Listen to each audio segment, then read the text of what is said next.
आज मैं तुमसे झूठ नहीं बोलूँगा, ना ऑडियंस से, ना दोस्तों से, ना खुद से। सच ये है, मैं उसकी ज़िंदगी में कभी चॉइस था ही नहीं। मैं बस अवेलेबल था।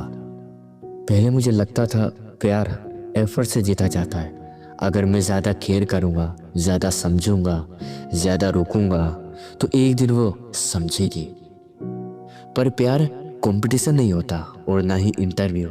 मैं रोज़ सुबह उठ के उसके गुड मॉर्निंग का वेट करता था। वो ऑनलाइन होती थी पर मैसेज नहीं आता था। फिर मैं खुद ही हाय भेज देता, गुड मॉर्निंग। फिर खुद ही कन्वर्स स्टार्ट करता, खुद ही कंटिन्यू करता, खुद ही एंड करता। और जब कभी मैं 2 घंटे रिप्लाई ना दूं तो उसे फर्क भी नहीं पड़ता था। तब भी मैं खुद को समझाता था शायद वो बिजी होगी। पर सच में बिजी वो नहीं थी, मैं था। मैं बिजी था उसको इम्पोर्टेंस देने में। मैं बिजी था उसको लॉस ना करने में। मैं बिजी था उसको प्रूव करने में कि मैं बेस्ट हूँ। और वो बिजी थी अपनी दुनिया में। एक दिन उसने मुझसे कहा, तुम अच्छे हो पर मुझे थोड़ा स्पेस चाहिए। स्पेस, ये वर्ड ना बहुत डेंजरस होता है। स्पेस का मतलब होता है तुम रेडी रहना। मैं डिसाइड करूंगी कि कब वापस आना है। मैं रुक गया। मैं सोचता रहा शायद टेस्ट है। मैं और ज्यादा काम हो गया, और ज्यादा मैच्योर बन गया, और ज्यादा साइलेंट हो गया। पर प्यार में साइलेंस का मतलब पेशेंस नहीं होता। कभी कभी साइलेंस का मतलब होता है कि तुम ग्रेजुअली इनविजिबल हो रहे हो। उसने मुझे कभी ब्लॉक नहीं किया, कभी ऑफिशियली ब्रेकअप नहीं किया। बस धीरे धीरे मैं उसकी प्रायोरिटी लिस्ट से नीचे गिरता गया। एक वक्त आया जब मैं सिर्फ तब याद आता था जब वो लोनली होती थी, अकेले होती थी। और मैं हर बार रेडी होता था। क्यों? क्योंकि मुझे डर था। डर कि अगर मैं एटीट्यूड दिखाया, अगर मैंने ईगो दिखाया तो वो चली जाएगी। पर सच क्या है पता है? जो जाना होता है वो तुम्हारे परफेक्ट होने से भी चले जाता है, और जो रहना चाहता है वो तुम्हारे रोस्ट वर्जन में भी रहता है। मुझे याद है एक रात में उससे पूछा, मैं तुम्हारे लिए क्या हूँ? उसने रिप्लाई किया, तुम इम्पोर्टेंट हो। इम्पोर्टेंट, पर चॉइस नहीं। चॉइस में क्लियरिटी होती है, इम्पोर्टेंस में कन्विंस होता है। मैं उसका सेफ ऑप्शन था, बैकअप था, इमोशनल सपोर्ट था, पर फ्यूचर प्लान नहीं था।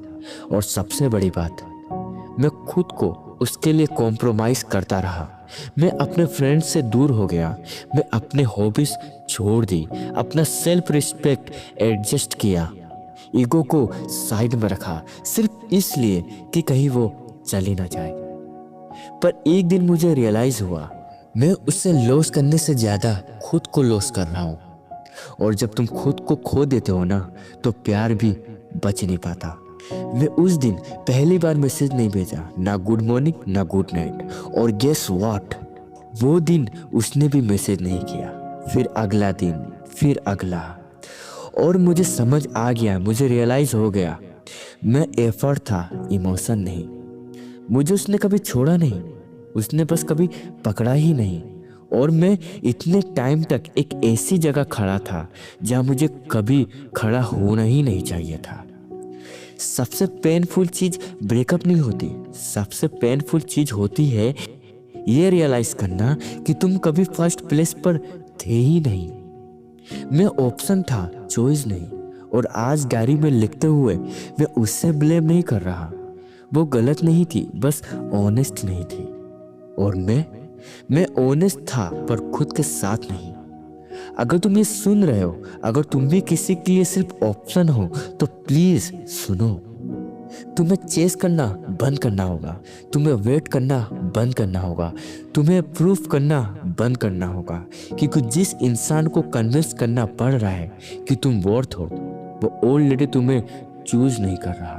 और प्यार में एक रूल याद रखना, जहां तुम्हें कंप्लीट करना पड़ रहा है वहां तुम ऑलरेडी लेट हो।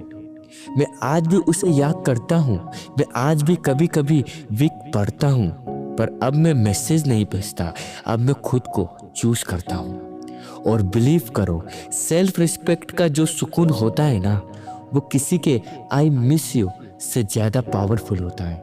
आज अगर वो वापस आए तो शायद मैं स्माइल करके मिलूं, पर रुकूंगा नहीं, क्योंकि अब मुझे पता है मैं ऑप्शन नहीं हूँ, मैं चॉइस हूँ। और जो मुझे चॉइस नहीं करेगा वो मुझे डिजर्व भी नहीं करेगा। डायरी क्लोज कर रहा हूँ, इस बार रो के नहीं, समझा के। मेरी बातें कोई अनगिनत फालतू बातें नहीं है, ये हर किसी के ऊपर बीतती है, हर कोई इससे रिलेट करता है और हर कोई इसे फेस कर रहा है। तो इस वीडियो को ज़्यादा से ज़्यादा शेयर करना, तुम्हें खुद पता चल जाएगा। और मेरा वीडियो ज़रा भी पसंद आए तो सब्सक्राइब ज़रूर कर देना। और ऐसी वीडियो चाहिए तो मुझे कमेंट करके बताएं कि आप क्या फेस कर रहे हो, मैं उस फेस पे वीडियो बनाऊंगा।